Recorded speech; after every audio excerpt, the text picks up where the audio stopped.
John McMullen here on the Sports Bash live on 97.3 ESPN. A lot of news today, John. How are you, my friend? Doing well. Little a guy illness called me going around the Eagles. I'm trying to. A little what? Illness? Illness. Michael Bennett, Alshon Jeffrey today. So I'm a little shaky going into the locker room. Had a gentleman call me today, and first thing he said was, "I really like that John McMullen," and I said, "He's a great human being." Well, I think I'm a pretty good football reporter. I don't know if I would put great human being. I'll tell you what, I couldn't go through the Senate hearings that are going on right now. Oh.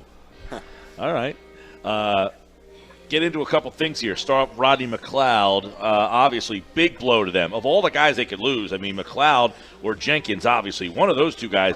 I know we could say linebacker, but they lost linebacker last year and kind of persevered through it. They got through a game this year without Nigel Bradham. But Corey Graham was brought here for a specific role. Is that role going to have to change now? Is he going to get a different role because of this, or do they have another plan in place?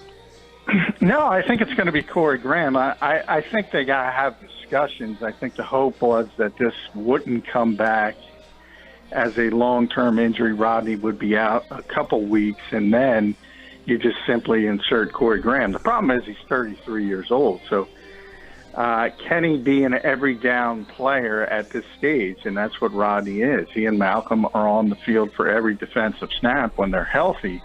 That is sort of what you have to weigh, because from a confidence standpoint, Jim Schwartz has tremendous respect for Corey Graham as an assignment-based football player. That's why he likes him so much, because he understands the defense. He's not going to make mistakes. So from that standpoint, I think he's more confident in a Corey Graham than, say, last year, even though you had a younger, more athletically gifted player in Michael Kendricks replacing Jordan Hicks, which ended up working out well for the Eagles. I don't think he had as much confidence in that as he has in Corey. The issue becomes the age and can he hold up? And those are some difficult discussions that have to be made, because then you have to probably look outside the organization, because a guy like DeAndre Hall or bringing Trey Sullivan up from the practice squad, that's probably not going to cut it if they have to play. John, obviously the timing's interesting that Eric Reed was signed with Carolina today. Safety, probably the most talented safety that would have been available. Would you think the Eagles would have inquired, or did they potentially call about his services? He's obviously got a grievance filed against the league, and he's kind of that other name in that whole Kaepernick saga. Well, now, for a couple of reasons, I don't think that's the type of safety they would want. I think they would want more of a free safety that would allow Malcolm Jenkins to continue in his role of being sort of a rover that goes all over the field. That's number one. Second would be, if you remember, I mean, Eric Reed was part of that group that sort of broke off from Malcolm's Players Coalition. So I think that is something people don't think about. That would have been in the conversation as well, because Malcolm's such an important part of this locker room and this organization. I'm not sure that would have been the right fit here either way. And obviously they weren't talking about it before the Rodney McLeod injury. So I don't think that was ever an option. John, what about Jalen Mills? I know that's a crazy scenario, but it's been thrown around. He's played safety before. I mean, I'm not saying he's the guy, but at times for a play or two throughout this season now, is there a chance we could see Jalen Mills at safety and then Sidney Jones replacing him? Yeah, no, it's not crazy. I mean, that's what Jim Schwartz does. He preaches versatility. He likes versatile players. He will move pieces around. You mentioned, I mean, people have talked about that as Jalen's future really since the beginning, because his one weakness as a player is sort of long speed, but he's very physical. So you need to be a physical guy playing safety in run support and as a tackler. So from that standpoint, it makes some sense. It makes some sense with Rasul Douglas as well because of his size. But what the problem is, the Eagles haven't done that to this point. So if you're talking about looking at guys at safety, right now you're doing it in season. That's obviously better done in the off season and in training camp where you can get guys reps. They haven't done that with Jalen Mills and Rasul Douglas, but as Jim Schwartz always talks about, sometimes you got to make adjustments because of injuries, and they happen in season, and that's what sort of differentiates good teams from bad teams, good coaches from bad coaches. So I think the Eagles are going to look at all of this, and they're going to look at outside bodies. There's a number of names, and anyone talks about, you saw that kind of silly report about the Eagles being a dark horse team to get Le'Veon Bell, where now you're going to hear that about Earl Thomas as well, because that's just Howie's mentality of going out and trading. And then you have other guys like Mike Mitchell and T.J. Ward. So all of these things have to be thrown in the hopper because if you don't have confidence in Corey Graham to play all the time, you got to come up with something. Yeah, John, I mean, obviously this is a little bit of a fork in the road for them, the decision of what to do for this year's team, and then in the future, like, do they say, look, we view Mills maybe down the road? Because I got to imagine they look at Sidney Jones as an outside guy. We've talked a lot about Darby's future as well, but do they just say, all right, we're going to rip the Band-Aid off and make the move with Mills now or not be so radical in season? I think they have a lot on their plate with that, with the decision. And that's a key area for them because obviously, as we talked about, Corey Graham had a role that he did pretty well in, and McLeod and Jenkins, you can make an argument, was maybe the best tandem in the league, right? Yeah, well, last year I don't think so. I think Rodney didn't have a great year last year, to be honest. Malcolm did, but I don't think Rodney played. Now, the interesting part is the first 3 weeks he was playing well again, so I think it hurts more this year than it would have last year when he was having a bit of a down season. And I don't. If you would have told me this last year, I would have said in a lot of ways having Corey Graham out there might have been better because he just, from a mental standpoint, he doesn't make many mistakes. He's always in the right position. Now this year, I think it's a little bit different, and the fact that obviously Corey came in late again. He himself said he's just now starting to feel like himself, and we'll see. But what I can say is that Jim Schwartz loves him. He loves Corey Graham as a player, and I talked about it with you guys through the all season. I said he's going to be back. He's going to be back. It's just a matter of he doesn't want to go to training camp. He didn't want to do the off season work and the early training camp work because of his age, because of the grind. And Jim loves him, and Jim wanted him back, and that's exactly what happened. So I think people are under sort of stating the fact that the Eagles are very confident in him, and a lot of people don't realize how confident. So while everybody starts to look for outside answers, I think the answer's already there. Well, and it should be noted that Corey Graham.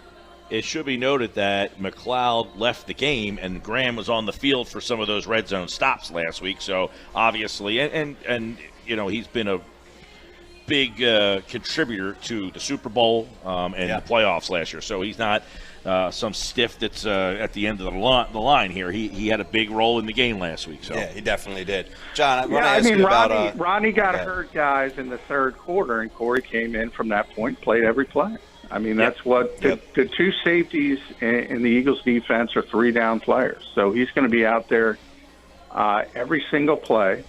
Can he handle that at his age? That to me is the biggest question. Can he handle the workload from a physical standpoint? I don't think there's any question from understanding the scheme that he can do it. And he's a 2-time Super Bowl winner. Remember, he won one before he got here. So this is not, as you mentioned, some Johnny-come-lately. This is a guy who's played a lot of NFL football and at a very high level. Yeah, John, I want to get to some other injuries and some other key names here. So Alshon Jeffrey yesterday cleared. Everyone was giving a standing ovation for that. But now today, a report that I want you to elaborate on, you touched on, Alshon Jeffrey not at practice today. Jay Ajayi returns today. So what do you know about those two guys? Well, there is an illness going around the Eagles locker room, and Michael Bennett's locker is almost directly across from Alshon Jeffrey, so I think that explains that. And you have to be a little cautious anytime an illness invades a locker room and a closed space. There's an opportunity for guys to get sick, and that's one of those real-world consequences nobody really thinks about until it happens. I think it's going to be interesting because what I said yesterday, if you look at how the Eagles handled Carson Wentz, and the mentality was when he's cleared, he needs a full week of practice, and then we're going to play him. I thought the same mentality existed with Alshon Jeffrey. He's cleared. He was going to get a full week of practice. Now he's not. So I think now it's more interesting that they put him out there, even if he's able to be at practice tomorrow, even if it only is a 24-hour thing. I would lean toward yes, but that's something to keep an eye on. And the fact that Jay Ajayi was back at practice is obviously good news. Yesterday, it was interesting because he was on the side field working, and Darren Sproles was with the team at least stretching. And it's interesting to me that Ajayi got on the practice field before Darren Sproles because he looked behind him yesterday. But all indications he's back today. He's probably going to play. Yeah, and I guess the report was that he had like a fracture in his back. Ajayi, I mean, this is akin to like what happened to Derek Carr a couple of years ago. Yeah, was that that transverse process fracture. It is sort of a painful injury, but you can play with it, and people do play with it. It's kind of amazing because you hear back fracture, but you're generally not as effective. I mean, you go back to the NFC Championship game last year, Adam Thielen, the great Vikings receiver, had that and did not play well.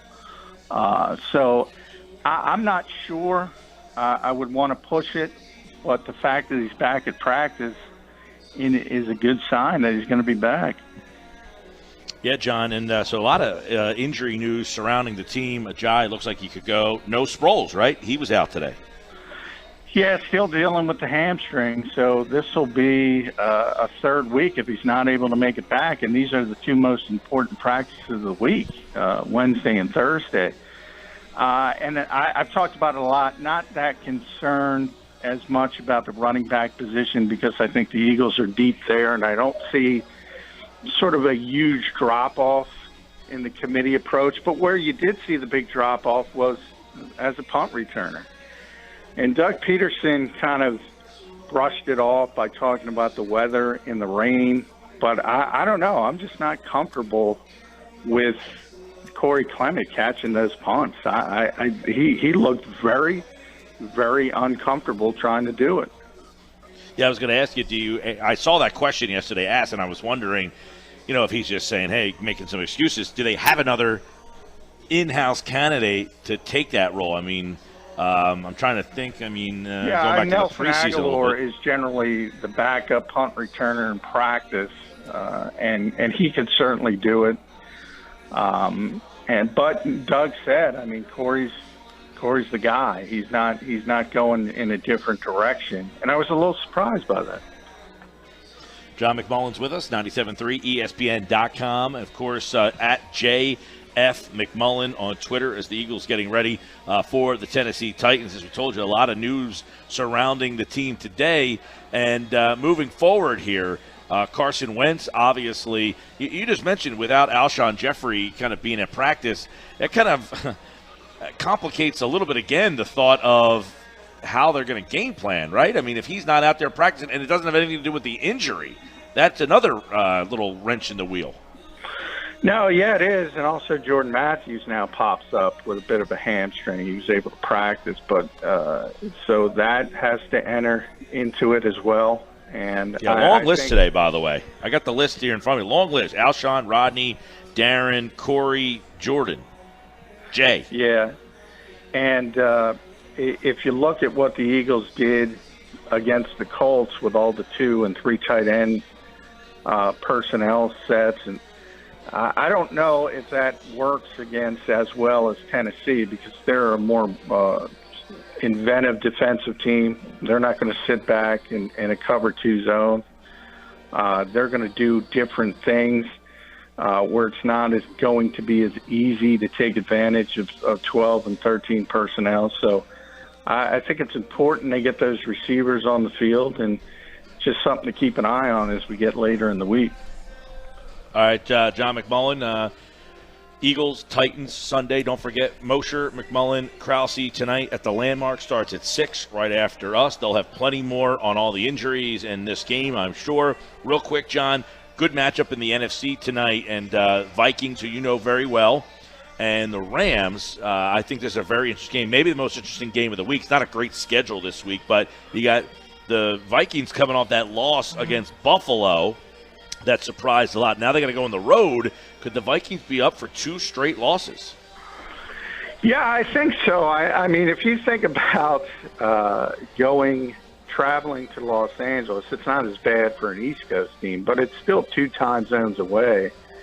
And I think the number is 1 in 8 for teams that have had to do that on short weeks going out to the West Coast. So it just doesn't bode well. And then you have Minnesota's got a big issue on the offensive line. And they're going in to face a team with Aaron Donald and Ndamukong Suh. So you kind of fear Not for fun. Kirk Cousins' life. But, I mean, it's amazing, man. I've talked about it back to the summer. You spend $84 million on a quarterback. And by the way, for the most part, I think Cousins has played really well.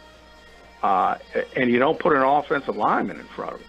So you got to start looking at Rick Spielman. That's just not a good plan.